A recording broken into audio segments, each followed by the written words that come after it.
Macron est-il ouf? Macron, is it crazy?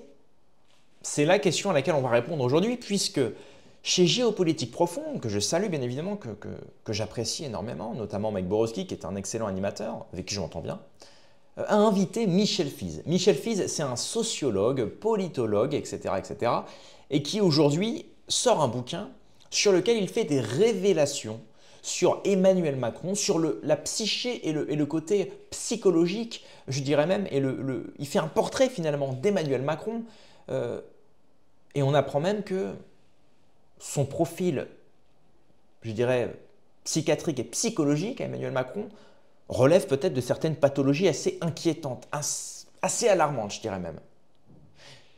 Michel Fize nous expose tout ça dans la vidéo de Géopolitique Profonde à laquelle on va réagir. Mais avant ça, je vous incite à mettre un énorme pouce bleu pour le référencement, à vous abonner pour ceux qui ne sont pas abonnés. Bienvenue aux nouveaux. Ceux qui sont déjà abonnés, je vous incite à mettre la cloche, puisque la cloche, ça vous permet d'avoir accès à toutes les notifications des vidéos. Comme ça, dès qu'une actualité apparaît et qu'elle vous intéresse, vous pouvez l'écouter ou la regarder selon l'endroit où vous êtes.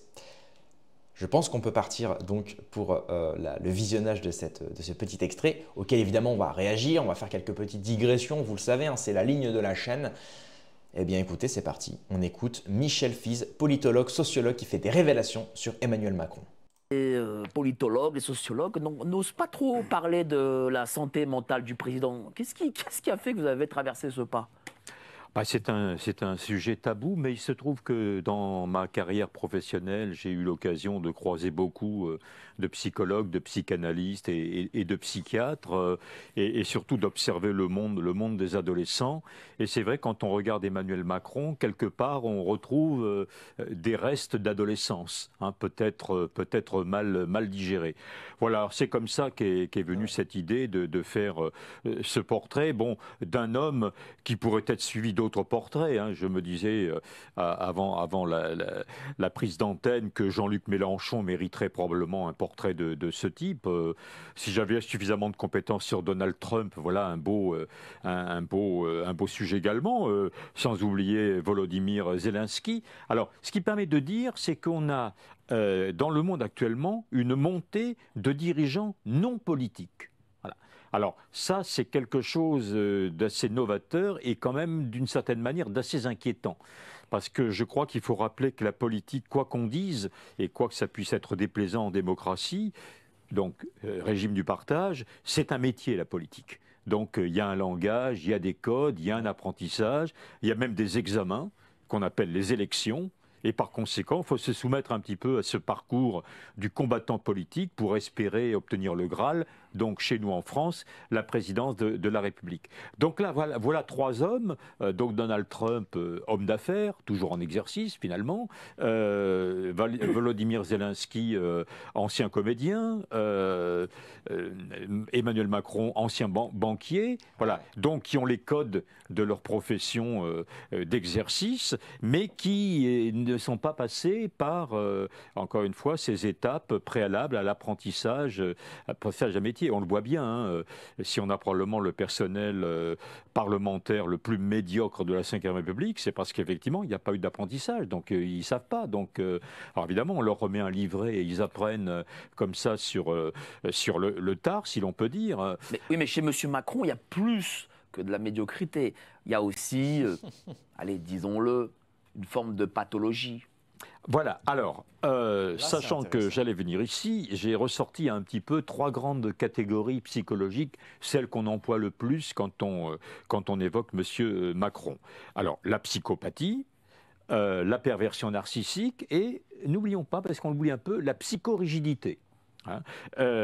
Donc moi j'ajoute la mégalothymia, mais on y viendra plus tard. Voilà. Et donc je me suis amusé à mettre sur le papier les différents symptômes, hein, de ces différentes catégories. Alors vous avez un tableau, montrez-le, tiens, Voilà. montrez-le. Alors c'est un tableau, voilà. Alors c'est manuscrit, hein, voilà. Ça, moi, c'est mes vieilles habitudes, hein, le rapport à la feuille blanche. Voilà. Ouais, d'accord. Voilà. Et donc tous les symptômes Voilà. de chaque pathologie. Alors, Alors voilà, le fait est, c'est que j'ai mis en association ces symptômes avec éventuellement la personnalité de M. Macron. Alors là, chacun pourra faire son opinion. Égocentrique avec conduite puérile. Ça, c'est à la fois le psychopathe, le pervers narcissique, Ah ouais. bon, et mon mégalotimiaque. Froideur et distance, ça coche toutes les cases. Non-affectivité ou faible capacité émotionnelle. Je crois qu'on le retrouve aussi. Inaptitude à l'autre. Inaptitude à l'autocritique. Bon, toujours sans remords. Autoritaire, ne délègue pas, sans limite. Méfiant. Incapacité à s'adapter au changement. Bon, intransigeant. Alors intransigeant pour les autres, hein, naturellement. Perfectionniste. Alors ça, on ne le trouve pas souvent. Je crois que quelque part, il est un peu perfectionniste quand même. Hein. Bon, alors c'est peut-être à mettre à son crédit, ce qu'il sortirait de la pathologie proprement dite. Absence d'empathie. Oui. Bon, ça, évidemment, ça coche encore toutes les cases. Menteur. Attaque ses victimes. Alors, attaque ses victimes, si on considère que là, la victime, c'est pas comme Le dans la peuple perversion français. narcissique, une personne nommément désignée, mais vous, moi, enfin bon, Oui, oui. le peuple au sens large du C'est ça. terme. Grand parleur, voilà. Un mégalotimiaque a besoin. Alors non, mais c'est juste dingue, je suis obligé d'arrêter là. C'est vrai que là, il y a plusieurs pistes. Alors, Michel Fils, c'est un sociologue, politologue, donc forcément, lui, il reste encore très, comme il le dit, finalement, il a les codes de son métier. Mais ça vous fait pas penser à quelque chose, là, tout ce qu'il dit? Moi, personnellement, tout ce qu'il dit, ça me fait penser au facteur MKUltra. Et notamment, comme je vous l'ai dit, le passé macroniste. Il faut quand même rappeler la vie de Macron. Et pour ça, je vous incite évidemment à aller sur Faits et Documents, qui a sorti un énorme dossier justement sur Macron et son entourage. Un super travail d'investigation. Mais souvenez-vous, quand même, Macron, il faut rappeler plusieurs choses. Et un jour, je ferai un dossier vidéo d'Emmanuel Macron sûrement, mais il faut commencer déjà par son cadre familial. Emmanuel Macron, il vient d'une famille de médecins. Sa mère travaillait à l'assurance maladie, elle faisait des dérogations pour les personnes transgenres, déjà à l'époque. Son père, médecin. Il a une sœur cardiologue, il a, pareil, enfin, toute la famille est médecin, sauf lui. Lui, il est passionné de littérature, il est passionné de lecture. Il est tellement passionné de ce métier littéraire, enfin oui, tranche littéraire, qu'il se dirige vers le théâtre, alors qu'il a 13, 14, 15 ans. Et c'est là qu'il rencontre sa professeure, Brigitte Macron. Et là, c'est le coup de foudre. C'est le coup de foudre et évidemment, il sort avec sa prof. Donc déjà, il faut se rendre compte que déjà, il n'est pas animé par la même passion que les gens de sa famille, qui, je rappelle, sont cardiologues, médecins, assurance maladie, etc., etc. Lui, c'est les livres.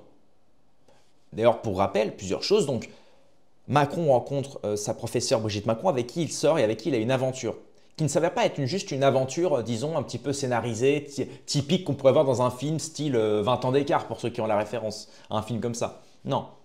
Là, il y a un projet de couple, puisqu'ils décident d'emménager ensemble quelques années après. Derrière tout ça, il faut comprendre qu'Emmanuel Macron, il a écrit 2 bouquins, même plusieurs d'ailleurs, notamment un qui s'appelle Babylone, Babylone, dans lequel justement c'est un roman considéré comme érotique. Écrire un bouquin érotique quand à la quinzaine, bon, effectivement il y a les hormones qui jouent, etc., mais c'est quand même louche. C'est quand même louche. L'appeler Babylone, Babylone, quand on sait ce qui se passe à Babylone, souvenez-vous-en, hein, c'est quand même c'est le monopole de la décadence, c'est le monopole de la déliquescence, de la partouzerie, je dirais même. Donc, quand on se dit quand même que ce type-là est président aujourd'hui, et d'ailleurs, faut comprendre que la seule personne qui a pu lire justement ce manuscrit, Babylone, Babylone, c'est la personne qui l'a tapé à l'écrit. Enfin, pas à la machine à écrire, mais j'ai oublié le nom, un dactylographe, je crois, ou dactylo. Oui, c'est ça, c'est dactylographe, je crois. Il faut savoir que cette personne-là, justement, j'avais eu un petit dossier et j'en ai déjà parlé, je crois, en vidéo. Hein. Ce dactylographe, pareil. Apparemment, ce serait une personne un petit peu dérangée et qui a d'ailleurs apparemment serait une sorte de travesti. Enfin bon, Comme je vous l'ai dit, c'est assez flou. C'est un dossier que j'avais eu entre deux vidéos. Je n'ai pas creusé le dossier parce qu'on n'a pas plus d'infos. Mais apparemment, c'était voilà, c'était un proche c'était un proche dans Amiens d'Emmanuel Macron et de Brigitte Macron. Et donc, ce serait la seule personne qui a eu accès, disons, à ce qu'il y avait écrit dans Babylone, Babylone, le premier roman de Macron. Donc ça, c'est juste dingue. Et c'est Zoé Sagan qui en parle très bien d'ailleurs aussi. Donc, il faut remettre ça dans l'ordre. Ensuite, on apprend aussi qu'Emmanuel Macron, au même âge à laquelle il rencontre Brigitte Macron, à cette période-là, vers 14-15 ans, il vit la moitié donc, de son adolescence chez sa grand-mère parce qu'il s'est fâché avec sa famille. Est-ce qu'il y a un rapport entre Brigitte, sa relation avec Brigitte et donc peut-être, puis notamment ses ambitions. Macron, il n'a pas pour ambition de faire médecin comme le reste de sa famille. Et vous savez, quand vous êtes dans une famille de médecins, souvent vous finissez médecin. Bon, surtout en France, le système de caste, le réseautage, le piston. Comment se fait-il? Maintenant, c'est la deuxième partie. Comment se fait-il qu'Emmanuel Macron, qui vient d'une famille de médecins, qui est passionné de littérature, donc rien à voir pour le moment avec les chiffres, rien à voir avec, enfin bref, il n'a pas d'ailleurs de diplôme en rapport avec les chiffres, avec la comptabilité, avec la finance ou quoi. Comment se fait-il que ce type-là arrive finalement à devenir associé gérant chez Rothschild en 2007, un an après s'être marié avec Brigitte Macron? Et bien là, il y a un petit indice que j'avoue, j'ai pas vu beaucoup de gens le relever, c'est l'ex-mari de Brigitte. Parce que Brigitte, quand elle rencontre Macron, elle est mariée. Donc là, on est vraiment effectivement sur une sorte limite une série Amazon Prime, quoi. C'est la femme mariée qui séduit son élève de théâtre, etc. Bon. Son ex-mari à Brigitte Macron, dont on n'a aucune info, aucune interview, qui est maintenant décédé, aucune info, aucune interview. Même les personnes de sa famille ne veulent pas parler de lui, ce qui est assez louche. C'est un ancien notable d'Amiens qui était d'ailleurs dans le monde de la banque, à Amiens. Ça ne veut pas dire qu'il était chez Rothschild ou quoi, mais est-ce que justement Macron, qui n'a, je le rappelle, aucun diplôme dans le monde de la banque ou dans le monde de la finance, comment se fait-il que ce type-là accède à un poste associé gérant chez Rothschild dans lequel il prend des centaines de milliers d'euros par an, alors qu'il est passionné de littérature, famille de médecins? N'a-t-il pas été formé par l'ex-mari de Brigitte pour entrer à la banque? Je ne sais pas. Je n'ai pas toutes les informations. Mais pour l'instant, comme je vous l'ai dit, hein, mes vidéos, c'est des pièces de puzzle. C'est à vous de remettre le puzzle en place. Pour l'instant, c'est une thèse intéressante, une piste intéressante. Macron, associé gérant Rothschild en 2007. Ensuite, ministre de l'économie sous Hollande, puis fini président de la République française. Donc maintenant, ce qui se dit, c'est est-ce que maintenant, même avec ce que nous dit Michel Fize, et on va continuer la vidéo, le profil pathologique et psychologique et psychiatrique d'Emmanuel Macron peut être lié à plusieurs choses. Déjà, est-ce que Brigitte Macron n'a pas pris en main Macron pour faire justement de ce petit élève très talentueux, faire de lui l'homme de demain? Souvenez-vous quand même que Jacques Attali se dit même fier d'avoir créé Emmanuel Macron. Fier d'avoir créé Emmanuel Macron. Maintenant, il faudrait relier les liens entre la famille Attali, donc Jacques et Bernard, je crois, ou Bertrand, son frère, et Brigitte Macron. Si on arrive à trouver un lien, peut-être que... Donc tout ça est très intéressant. Et maintenant, au-delà de ça, le profil psychiatrique d'Emmanuel Macron, qui coche énormément de cases, effectivement, comme il le dit, du pervers narcissique ou du psychopathe, bien que je me désolidarise de tout ça, ça peut être la piste MK Ultra. Et ça, c'est Xavier Poussard qui en parle chez Aberkan. On a aussi fait une vidéo. Effectivement, Macron cache peut-être, effectivement, mais lui-même ne le sait peut-être pas finalement, un passif MK Ultra. Et ça expliquerait pourquoi finalement il a un parcours si marginal. Parce que, excusez-moi, quand on est dans le milieu dans lequel il est né et qu'il vit la vie qu'il a eue, qui est une vie marginale, quand on vit chez sa grand-mère, qu'on sort avec une prof, sa prof de théâtre, qu'on passe associé gérant chez Rothschild alors qu'on n'a aucune qualification dans le domaine de la finance finalement, et les médias nous le vendent comme le Mozart de la finance. Certains diront le Beethoven de la dette. Pour moi, il y a anguille sous roche.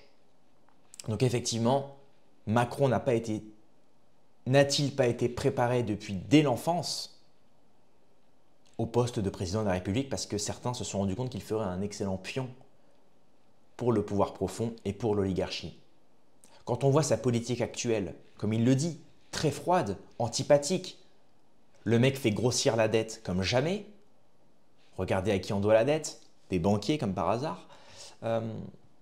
Sa politique absolument pas populiste. Souvenez-vous de cette vidéo où il serre la main des gens, puis ensuite il rentre dans le taxi. Tout de suite, la première chose qu'il fait, il se lave les mains.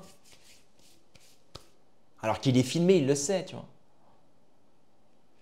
Pour un politique, c'est chaud quand même. C'est très très louche. Et comme je vous l'ai dit, je pense que si on met tout à bout, et c'est ce qu'a fait et Document finalement dans le pacte de la corruption et autres, hein, le portrait Macron et de la Macronie, quand on met tout bout à bout, il n'y a pas forcément de conclusion pour l'instant, il n'y a pas de finalité de toute façon. Dans le monde entier, il n'y a pas de finalité de toute façon, tout est éphémère. On ne se baigne jamais dans le même fleuve de foi, disait Héraclite, si je ne dis pas de bêtises. Mais finalement, pour le moment, moi personnellement, je suis effrayé de me dire qu'on a ce type-là au pouvoir. Un type avec un parcours si marginal que lui. Ça, c'est louche. On reprend la vidéo. J'ai pas mal digressé, mais c'est des informations très intéressantes. Parce que, comme je vous l'ai dit, ces vidéos-là, c'est un peu comme un carnet de bord, où on se sert aussi d'archivage et de potentielles digressions pour pouvoir justement faire un travail d'archivage et dans le futur, pouvoir peut-être avoir de nouveaux indices et se servir justement de ce travail d'archivage et de ces vidéos passées pour pouvoir résolver d'autres mystères concernant la Macronie. C'est quand même assez intéressant. Besoin d'être dans la parole, qui d'ailleurs lui tient d'action très très souvent. Donc il suffit d'énoncer une chose, le problème est résolu, on passe à une autre chose, on énonce et on énonce. Voilà. Mauvaise image de soi, alors c'est ce que vous disiez. Alors là, j'entends les auditeurs qui vont dire ah ben oui, mais là, vous l'excusez en parlant de complexe d'infériorité, ça justifie pas. Bon, moi, je justifie rien. J'explique simplement, à la lumière des travaux de psychiatres, notamment Alfred Adler, que quand on a un tel besoin d'affirmer une supériorité sur les autres, c'est que quelque part, on n'est pas sans doute convaincu d'être dans cette supériorité. Et donc, c'est le fameux complexe d'infériorité défini par Adler. Alors, le fait est, c'est que M. Macron emprunte des symptômes à une catégorie, puis à une autre, puis à une troisième. Voilà. Alors moi, je ne me suis pas embarrassé avec tout ça. Il coche toutes les cases quasiment. Bah, oui, voilà. Alors, on va continuer cette discussion, vous et moi. Mais c'est très intéressant, ça me rappelle d'ailleurs ce qu'avait dit Jovanovic dans mon interview avec lui. Lui, il était persuadé que Macron, sa politique, vous savez, très fière, très même... c'est quelqu'un qui n'a pas peur justement de montrer une forme de supériorité, comme il le dit très bien, alors qu'il ne l'a pas. Notamment avec la Russie. Quand il dit que la Russie est un danger et qu'il est prêt à se réarmer massivement pour faire face à la Russie, comme le dirait l'autre, heureusement que Poutine est quelqu'un de sain et de bien entouré. Parce que si on tombait sur un ouf qui prend mal les choses, quand un président dit « je vais me réarmer parce que face à nous, on a Poutine qui est un fou », si Poutine est ouf, demain, il envoie la bombe Tsar 2 sur Paris. Heureusement, Poutine a la tête sur les épaules. Donc, quand on voit tout ça, ce côté supériorité, ça me fait penser à ce que disait Jovanovic dans mon interview. Il dit justement qu'il était persuadé que ce discours très belliciste envers la Russie et envers même une sorte de politique internationale, c'était dû au fait, effectivement, et notamment sur le cas de la Russie, à l'affaire Brigitte. Puisque vous n'êtes pas sans savoir qu'en Russie, ils en parlent constamment, mais surtout à la télé, à heure de grande écoute, ils se foutent de la tronche de Brigitte. Souvenez-vous, j'en ai fait une vidéo d'ailleurs où on regarde ensemble l'extrait télé de cet animateur télé qui en plein direct raconte l'histoire Brigitte, mais en plus ils y vont pas à moitié. Hein. Ils font pas le travail de Libération où tu sais, où ils font non, non, non, non. Les mecs disent clairement, voilà, Macron, il sort avec un homme. Ils disent ça. Alors, c'est pas forcément quelque chose que je cautionne, mais c'est quand même dingue. Et là, effectivement, la piste de Jovanovic est pas débile. Lui, il est persuadé qu'effectivement, Macron, il est dans une sorte de vengeance finalement face à Poutine.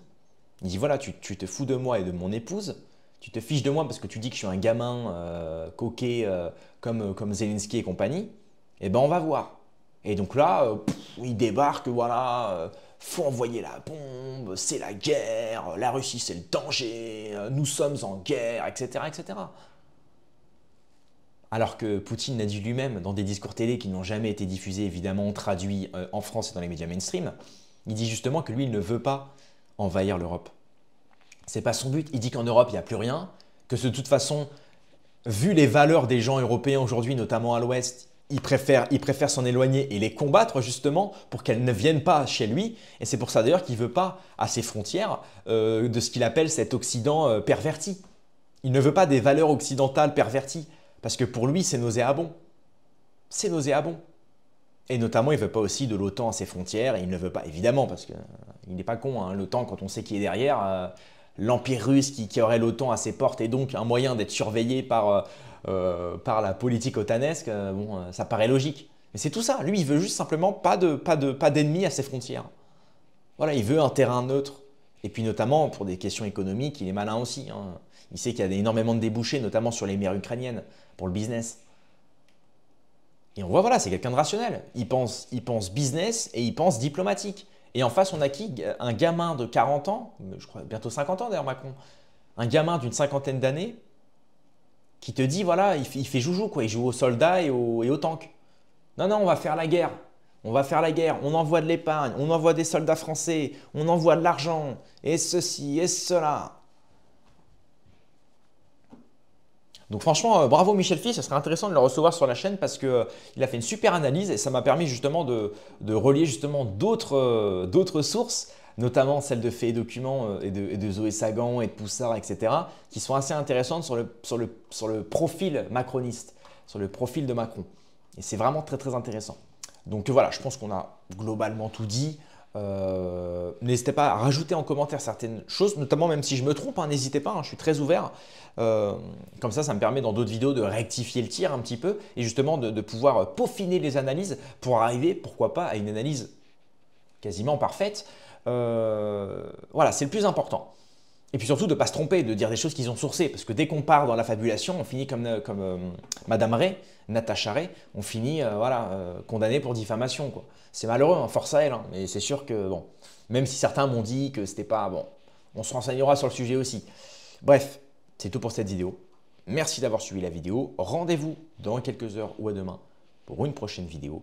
Paix et amour sur mes amis et mes ennemis, et surtout sur mes ennemis.